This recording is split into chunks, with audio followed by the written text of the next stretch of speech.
નમસ્તે બાળકો, આજે આપણે પાઠ 5 પ્રાકૃતિક પ્રકોપો એમાં મોટા પ્રશ્નોના જવાબ વિશે ચર્ચા કરીશું. આપણો અહીંયા પહેલો પ્રશ્ન છે, ભૂકંપ એટલે શું? ભૂકંપની પ્રક્રિયા સમજાવો. ભૂકંપ એટલે શું? ભૂકંપની પ્રક્રિયા સમજાવો. બાળકો, ભૂકંપ શબ્દ એ આપણે દરેકે સાંભળેલો છે અને એનાથી પરિચિત પણ છીએ. પૃથ્વીના પેટાળમાં થતી ઝડપી ભૂસંચલન અને દબાણની ક્રિયાને લીધે પૃથ્વીની સપાટીનો અમુક નબળો ભાગ આકસ્મિક રીતે વેગથી ધ્રુજી ઉઠે છે. બાળકો, પૃથ્વીના પેટાળની અંદર એટલે જમીનની અંદર એ ભૂસંચલન અને જે દબાણની ક્રિયા થાય છે એના લીધે પૃથ્વીની સપાટીનો અમુક નબળો ભાગ એ આકસ્મિક રીતે વેગથી ધ્રુજી ઉઠે છે, હલવા લાગે છે. પૃથ્વી સપાટીની આ આકસ્મિક ધ્રુજારીને ભૂકંપ અથવા ધરતીકંપ કહે છે. હા બાળકો, આ જે આકસ્મિક ધ્રુજારી થાય છે એ આકસ્મિક ધ્રુજારી એ જ ભૂકંપ અને ધરતીકંપ કહેવાય છે. પૃથ્વીના જે આંતરિક ભાગમાંથી ભૂકંપના મોજા ઉત્પન્ન થાય છે તે સ્થળ કે કેન્દ્રને ભૂકંપ કેન્દ્ર કહે છે. બાળકો, આપણે પહેલી વ્યાખ્યા ભૂકંપની જોઈ ગયા. અહીંયા આપણને બીજી વ્યાખ્યા આપી છે ભૂકંપ કેન્દ્ર. ધ્યાનથી સમજો. પૃથ્વીના જે આંતરિક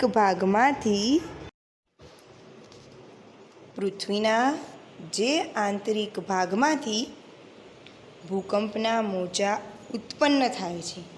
પૃથ્વીના અંદરના ભાગમાંથી ભૂકંપના મોજા ઉત્પન્ન થાય છે તે સ્થળ કે કેન્દ્રને ભૂકંપ કેન્દ્ર કહે છે. ભૂકંપ કેન્દ્ર પૃથ્વીના નીચેના ભાગમાં હોય છે. ભૂકંપ કેન્દ્ર એ પૃથ્વીના નીચેના ભાગમાં હોય છે. ભૂકંપ કેન્દ્રમાંથી ઉદ્ભવેલા ભૂકંપના મોજા પૃથ્વીના જુદા જુદા ભાગોમાંથી વિવિધ દિશાઓમાં જુદી જુદી ગતિથી પસાર થાય છે. બાળકો, ધ્યાનથી સમજજો. ભૂકંપનું જે કેન્દ્ર જે જમીનની અંદર રહેલું હોય છે તે ભૂકંપ કેન્દ્રમાંથી જે ઉદ્ભવેલા ભૂકંપના મોજા હોય છે તે પૃથ્વીના જુદા જુદા ભાગોમાંથી વિવિધ દિશાઓમાં જુદી જુદી ગતિથી પસાર થાય છે. એમની ગતિ અલગ અલગ રહેલી હોય છે. ભૂકંપ કેન્દ્રથી પૃથ્વીની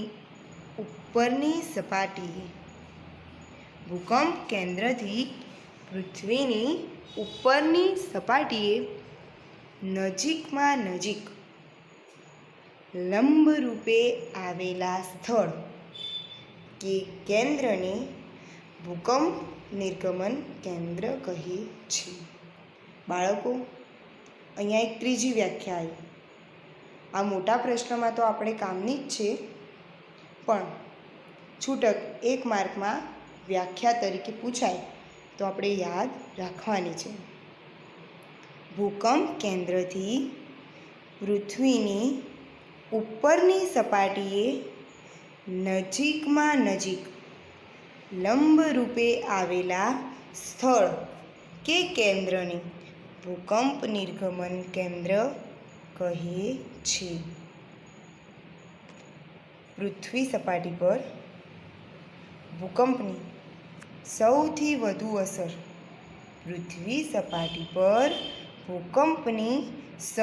વધુ અસર નિર્ગમન કેન્દ્રની આસપાસના વિસ્તારમાં થાય છે.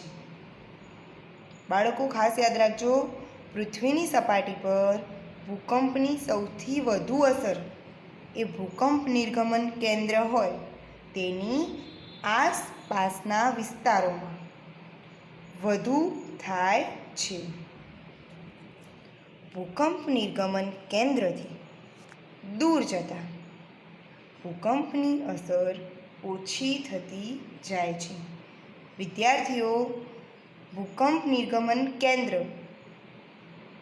એક કેન્દ્રથી તમે જેમ દૂર જતા જાઓ તેમ ભૂકંપની અસર ઓછી થતી જાય છે. કોઈ પણ પ્રદેશમાં થતી ભૂકંપની અસર ભૂકંપના વેગ ઉપર અવલંબે છે. તેનો વેગ કયો રહેલો છે તેની ઉપર અવલંબે છે. કોઈ પણ પ્રદેશમાં થતી ભૂકંપની અસર ભૂકંપના વેગ ઉપર અવલંબે છે. પૃથ્વી સપાટી ઉપર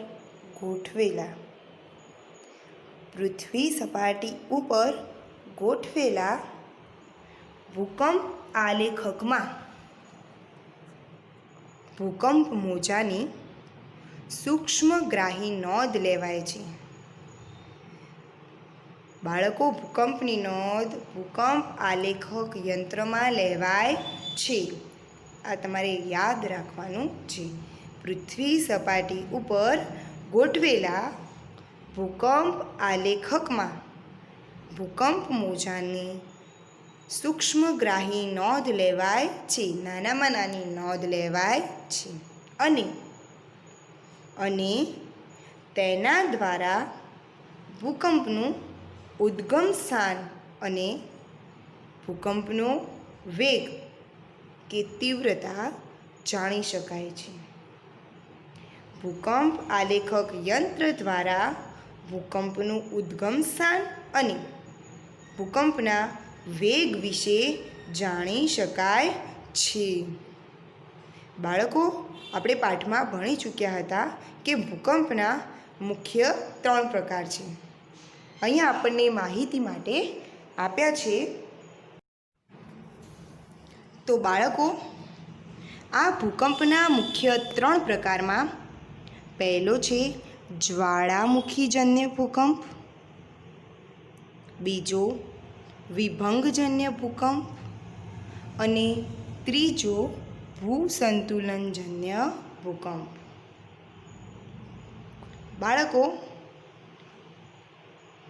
આ હતો આપણો પ્રશ્નનો જવાબ. આગળ આપણો બીજો પ્રશ્ન છે, જ્વાળામુખી વિસ્ફોટ એટલે શું? અથવા એની જગ્યાએ આપણને એક બીજો પ્રશ્ન પણ પૂછાઈ શકે છે કે જ્વાળામુખીની પ્રક્રિયા શું છે? જ્વાળામુખી વિસ્ફોટના કારણો જણાવો. બાળકો, આ બેમાંથી ગમે તે એક પ્રશ્ન પૂછાય, જવાબ તો આપણો એક જ આવશે. ભૂપૃષ્ઠની સમતુલા ખોરવાતા, ભૂપૃષ્ઠ એટલે કે જમીન, ભૂપૃષ્ઠની સમતુલા ખોરવાતા પેટાળમાંથી ગરમ ભૂરસ એટલે કે મેઘમાં ગરમ ભૂરસ વિવિધ કદ અને આકારના ખડક, રાખ, વરાળ અને બીજા વાયુઓ અતિવેગે પૃથ્વીની સપાટી તરફ ઘસી આવે છે. બાળકો, તમે વાક્ય ધ્યાનથી સમજજો. જ્યારે ભૂપૃષ્ઠની સમતુલા ખોરવાય છે ત્યારે પેટાળમાં જે ગરમ ભૂરસ રહેલો હોય છે તે વિવિધ કદ અને આકારના ખડકો, રાખ, વરાળ અને બીજા વાયુઓ એ અતિવેગે પૃથ્વીની સપાટી તરફ ઘસી આવે છે. નીચેથી, જમીનની નીચેથી તે ઉપર પૃથ્વીની સપાટી તરફ ઘસી આવે છે અને સપાટીના નબળા ખડક સ્તરોમાં થઈ બાકોરું પાડીને બહાર ફેંકાય છે. બાળકો, જમીનની સપાટીનો જો કોઈ નબળો ભાગ હોય તો એ નબળા ખડક સ્તરોમાંથી તે બહાર આવે છે, તે બહાર ફેંકાય છે. આ ક્રિયાને કે ઘટનાને જ્વાળામુખી વિસ્ફોટ કે જ્વાળામુખીની પ્રક્રિયા કહે છે. આ પ્રક્રિયાને જ્વાળામુખી વિસ્ફોટ કે જ્વાળામુખીની પ્રક્રિયા કહે છે. બાળકો, આપણે જ્વાળામુખી વિસ્ફોટના 4 કારણો જે ચોપડીમાં ભણ્યા હતા, જ્વાળામુખી વિસ્ફોટના 4 કારણો રહેલા છે. જેમાં પહેલું, પૃથ્વીના પેટાળનું તાપમાન. બીજું, પ્રવાહી મેઘમાની ઉત્પત્તિ. ત્રીજું, વાયુ અને વરાળનો ઉદ્ભવ.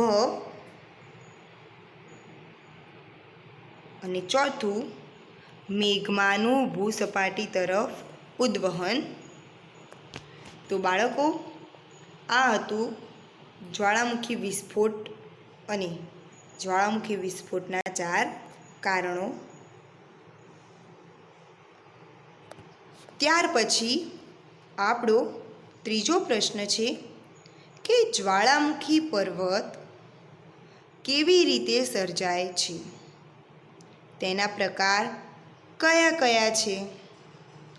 જો પ્રશ્ન આ રીતે ના પૂછાય તો બીજી રીતે તમને એમ કહેવામાં આવે કે ટૂંક નોંધ લખો જ્વાળામુખી પર્વતની રચનાની. જ્વાળામુખી પર્વતની રચના વિશે ટૂંક નોંધ લખો. તો બાળકો, આ બેમાંથી કોઈ પણ જાતનો પ્રશ્ન પૂછાય, જવાબ તો આપણો એક જ આવશે. તો ચલો આપણે એની ચર્ચા કરીએ. પૃથ્વીના પેટાળમાં આંતરિક દબાણને લીધે કેટલીકવાર મેગ્મા સ્તરના અર્ધપ્રવાહી દ્રવ્યોમાં મોટી હલચલ થાય છે. બાળકો, પૃથ્વીના પેટાળમાં એટલે જમીનની અંદર આંતરિક દબાણને લીધે કેટલીકવાર મેગ્માના સ્તરના અર્ધપ્રવાહી દ્રવ્યોમાં, જે અર્ધપ્રવાહી દ્રવ્યો હોય એ દ્રવ્યની અંદર મોટી હલચલ થાય છે. એ હલચલ આંતરિક દબાણને લીધે, ધ્યાનથી સમજો, આંતરિક દબાણને લીધે થાય. આંતરિક દબાણને લીધે મેગ્માના સ્તરના અર્ધપ્રવાહી દ્રવ્યોમાં મોટી હલચલ થાય છે. પૃથ્વીના પેટાળમાં ઉતરતું પાણી પેટાળની ગરમીને લીધે વરાળમાં ફેરવાઈ જાય છે. પૃથ્વીના પેટાળમાં જે પાણી ઉતરે છે તે પેટાળની અંદર રહેલી ગરમીને લીધે વરાળમાં ફેરવાઈ જાય છે. વરાળ પાણી કરતાં અનેક ગણી વધુ જગ્યા રોકે છે. વરાળ હોય તે પાણી કરતાં વધુ જગ્યા રોકે છે. તેથી તે ચારે બાજુ પ્રચંડ દબાણ કરે છે. બાળકો, વરાળ એ પાણી કરતાં અનેક ગણી વધુ જગ્યા રોકે છે, જેના લીધે ચારે બાજુ પ્રચંડ દબાણ કરે છે. આવા કારણોસર જ્યાં ખડકો પોચા હોય ત્યાં મોટા ધડાકા સાથે જમીન ફાટે છે.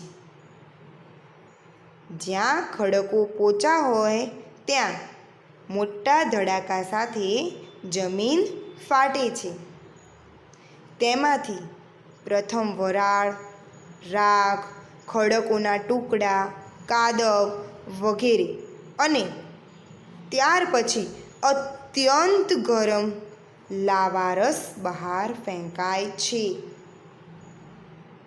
બાળકો જે જમીન ફાટે છે ત્યાં જમીનમાંથી વરાળ, ખડકોના ટુકડા, કાદવ અને ગરમ લાવારસ એ બહાર ફેંકાય છે. આ લાવારસ પથરાઈને ઠરતા બધી બાજુએ ઢાળવાળી શંકુ આકારની ટેકરી કે પર્વત રચાય છે. બાળકો, આ લાવારસ પથરાઈને જ્યારે ઠરે ત્યારે બધી બાજુએ ઢાળવાળી શંકુ આકારની ટેકરી કે પર્વત જેવી રચના થાય છે. તેને જ્વાળામુખી પર્વત કહેવાય છે.